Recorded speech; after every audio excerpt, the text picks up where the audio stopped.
안녕하십니까. 전남대 정석입니다. 오늘 제가 설명드릴 주제는 근시성 망막 변성의 예방 및 최신 지견입니다. 처음 주제를 받고 고민을 좀 했는데요. 근시성 망막 변성의 예방은 근본적으로 근시의 진행을 억제하는 것일 텐데요. 그러면 너무 광범위한 내용이 될 것 같습니다. 따라서 오늘 저는 근시에서의 최근 이미징 연구에 대해 주로 말씀드리고자 합니다. 최근 이미징 장비의 발전으로 고도근시에서 안군의 상태를 보다 일찍 정확하게 진단하고 병의 경과를 보다 객관적으로 살펴볼 수 있게 되었습니다. 아직까지 근시의 진행에 대해 그 기전이 명확하게 밝혀지진 않았는데요. 이미징 연구는 향후 병적 근시의 패소 메커니즘을 이해하고 더 나아가 위험인자를 예측하고 병적 근시의 새로운 예방 및 치료 기술을 제시해 줄 수도 있기 때문에 이에 대한 최근 내용들을 일부 소개하고자 합니다. 근시의 진행 원인에 대해 여러 기전이 제시되고 있는데요. 망막의 디포커싱이 중요한 요인으로 거론되고 있습니다. 망막의 디포커싱으로 인해 RPE와 코로이드의 세포 변화, 생화학적 변화가 일어나고 스클레라의 익스트라셀룰라 매트릭스의 합성에 영향을 주게 되어 공막의 바이오메카니컬 성질이 변화한다고 알려져 있습니다. 근시 진행을 억제하는 데 여러 방법들이 연구되고 있는데요. 약물 치료로는 아트로핀이 최근 국내에서도 사용되고 있습니다. 또한 올스케라톨로지 렌즈를 착용함으로써 근시 진행이 억제되는 것도 알려진 사실입니다. 1차적으로 사용해보기는 물론 어렵겠지만 포스테리어 스타필럼과 같은 진행된 경우에 있어서는 스클레라의 구조를 강화시키기 위한 수술적 방법들도 연구되고 있습니다. 앞서 근시 진행에 코로이드의 변화가 영향을 줄 수 있다고 했는데요. 올소 K 렌즈를 사용하는 경우에 코로이드 thickness의 변화 정도를 분석한 연구가 있었습니다. 안경 착용한 컨트롤군에 비해 올소 K 렌즈를 착용한 군에서 1개월째 코로이드 thickness가 의미 있게 증가를 하였고요. 12개월까지도 잘 유지되고 있습니다. 흥미로운 것은 12개월 이후에 렌즈 착용을 중단한 경우 베이스라인까지 코로이드 thickness가 다시 감소를 하였고 엑셀 랭스도 급하게 증가하는 것을 보여주고 있습니다. 초기 1개월째 맥락막 두께의 변화가 롱텀 엑시얼 랭스의 증가와 음의 상관관계를 보였는데요. 코로이드 이미징을 통해 초기 두께 변화를 측정함으로써 올소 K 렌즈의 치료 효과를 일찍해 볼 수도 있을 것으로 기대합니다. 최근 사용되고 있는 아트로핀 치료 시에 코로이드 thickness를 측정하려는 연구들도 있습니다. 작년 발표된 이 연구에서는 1%와 0.1%로 치료한 두 군에서 코로이드 thickness 변화 정도를 측정하였는데요. 1% 아트로핀 사용 시에는 코로이드 thickness에 의미 있는 증가가 보였지만 0.1%를 사용한 경우에는 큰 변화를 보이지 않았고 6개월째 오히려 약간 감소하는 다소 아쉬운 소견을 보였습니다. 앞서 올소 K 렌즈와 마찬가지로 1% 아트로핀을 사용한 경우에 초기 첫 일주일에 맥락막 두께 증가가 장기 엑셀랭스 증가와 음의 상관관계를 보였습니다. 또한 페리파필레리 아트로피가 있는 군을 분석했을 때 아트로핀의 효과가 좋지 않았고요. 패솔로지 마이오피아로 진행하는 위험인자로서 고려할 수도 있음을 제시하였습니다. 고도근시에서는 시력에 중대한 영향을 주는 홍반부 병변도 중요하겠지만 주변부 망막 변성을 잘 관찰하는 것도 중요합니다. 울트라 와이드 필드 이미징 장비가 도입됨에 따라 실제 진료 시 많은 도움을 받고 있습니다. 작년에 발표된 이 논문은 ICL 수술을 받는 고도근시 환자를 대상으로 옵토메 울트라 와이드 필드 이미징을 이용하여 주변부 망막 변변 검사의 유용성에 대해 대규모 연구를 시행하였습니다. 1725안에 대해 촬영을 하였고요. 무산동 상태에서 검사를 시행하였습니다. 결과를 보시면 스페시피시티는 매우 높으나 센시티비티는 높지 않습니다. 레티나 홀 또는 테어에 대해서는 57.3%, 레티스와 같은 주변부 망막 변성에 대해서는 65.2%였습니다. 특히 미스트 브레이크는 대부분 아래쪽 주변부에서 나타나는데요. 아무래도 아이래쉬로 인해 가리는 부분으로 인한 것일 것입니다. 아이리드 아이래쉬가 가리는 경우 산동이 부족한 경우에는 주의가 필요하겠습니다. 초기 울트라 와이드 필드 연구에서는 다소 센시티비티가 앞서 연구와 마찬가지로 나왔지만 점차 개선되고 있는 것 같습니다. 1919년에 발표된 이 연구에서는 산동화의 검사를 시행하였는데요. 인다이렉트 옵살모스코피 결과와 비교를 해보았을 때 이미지의 그 리더 사이의 일치율도 높았고요. 센시티비티도 앞서 논문에 비해 매우 높은 89.2%를 보였습니다. 이 연구에서도 템펄과 네이설 부위 센시티비티는 100%에 달했지만 수피리어와 특히 인피리어에서는 아무래도 센시티비티가 낮았습니다. 고도근시에서 특징적인 포스티어 스타필로마는 시력에 영향을 주는 주요한 요인 중 하나입니다. 발생의 메커니즘을 밝히고 임상 소견과의 관계를 밝히기 위해 여러 이미징 연구들이 진행되고 있습니다. 평면적인 난저 소견만을 기반으로 한 기존의 연구에서 MRI를 이용하여 3차원적인 아이볼 쉐입을 분석한 대표적인 연구입니다.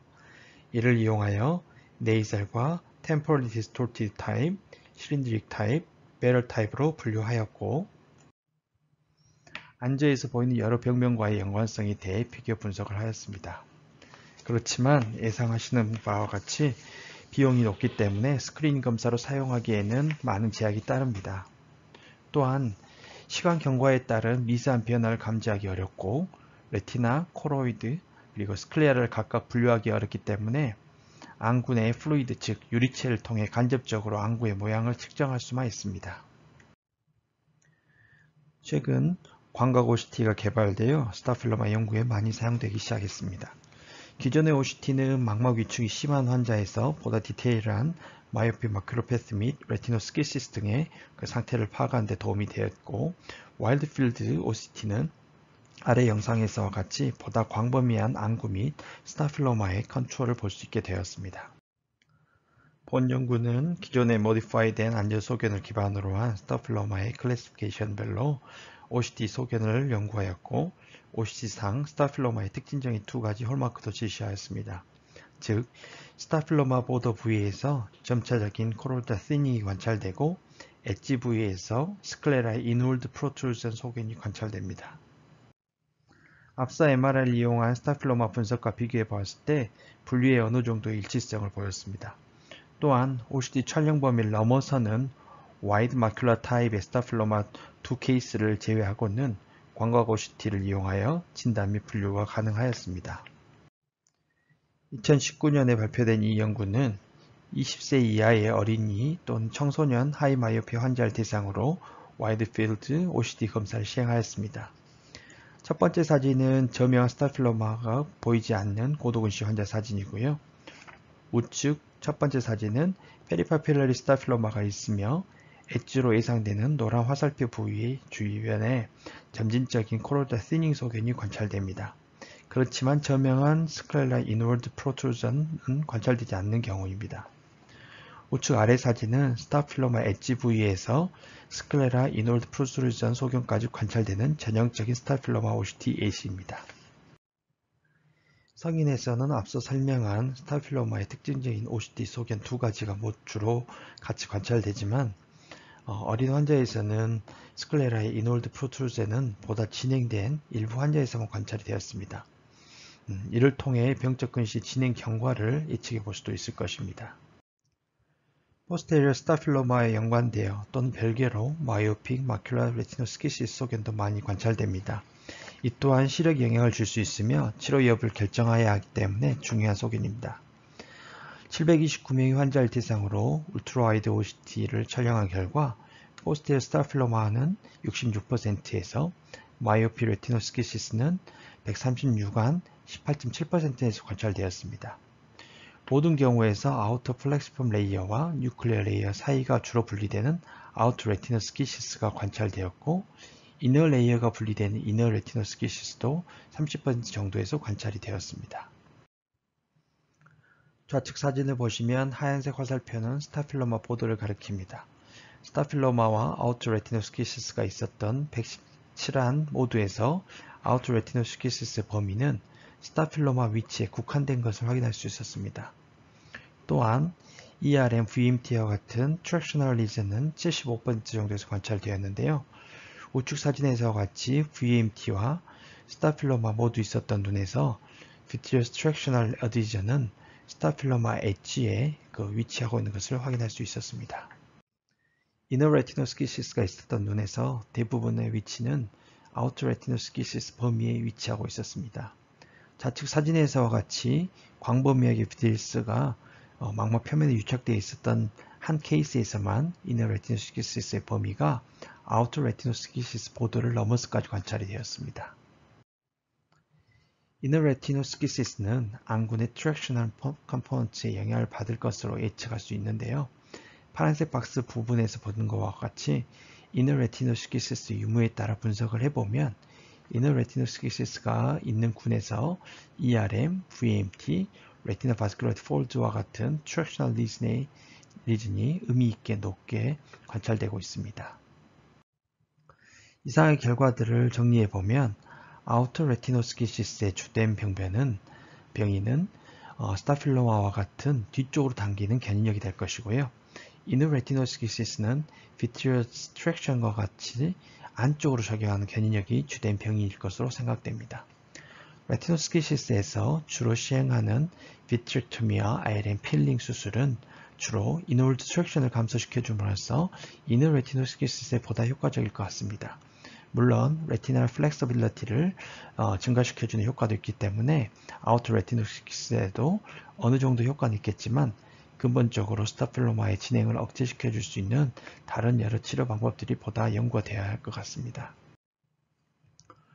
광각 FA도 촬영할 수 있게 됨에 따라 고도근시에서 주변부 촬영을 하게 되면 에메트로피와 일부 차이를 보이게 됩니다.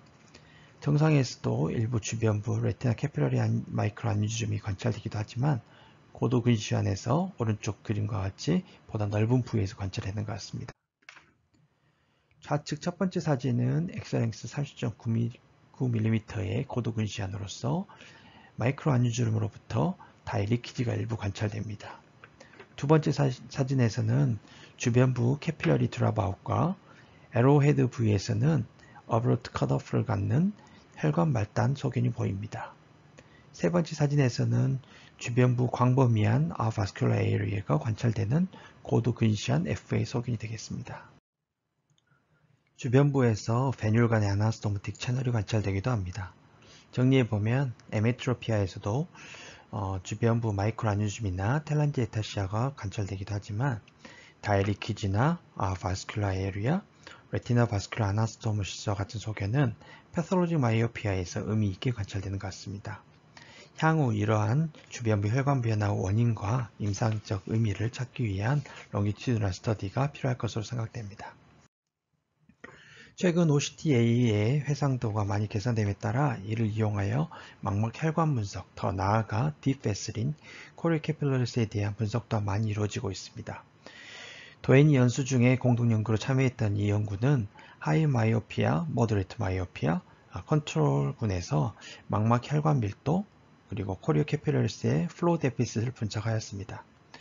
굴절력에 따른 영상의 확대 정도를 보정하여 측정하였을 때 하이 마이오피아 군에서 의미 있게 감소된 혈관 밀도 및 높은 코리어 캐필러리스의 플로우 데피시트 소견을 관찰할 수 있었습니다.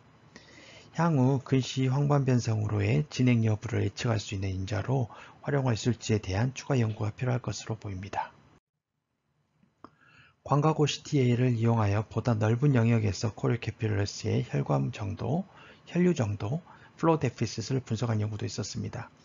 이 역시 근시안에서 컨트롤에 비해 중심부, 주변부 모두 플로우 데피시트이 높게 측정되었으며 특정 부위에 따른 토포그래픽 베리에이션이 있었습니다. 이 또한 롱기튜드널 스터디를 통해 스타필로마 진행과의 연관성, 아트로피 체인지의 발생과의 상관관계를 밝히는 데 도움을 줄 것으로 기대하고 있습니다. 이상으로 고도근시에서 연구되고 있는 여러 이미징 스터디들을 간략하게 살펴보았는데요. 이러한 이미징 연구가 고도근시를 직접적으로 예방할 수 있는 방법은 아니겠지만 고도근시 및 이로 인한 망막 또는 맥락막 합병증의 병인을 밝히는 데 큰 도움을 주고 이를 통해 보다 근본적인 예방 및 치료 방법을 개발하는 데 중요한 역할을 할 것으로 생각됩니다. 감사합니다.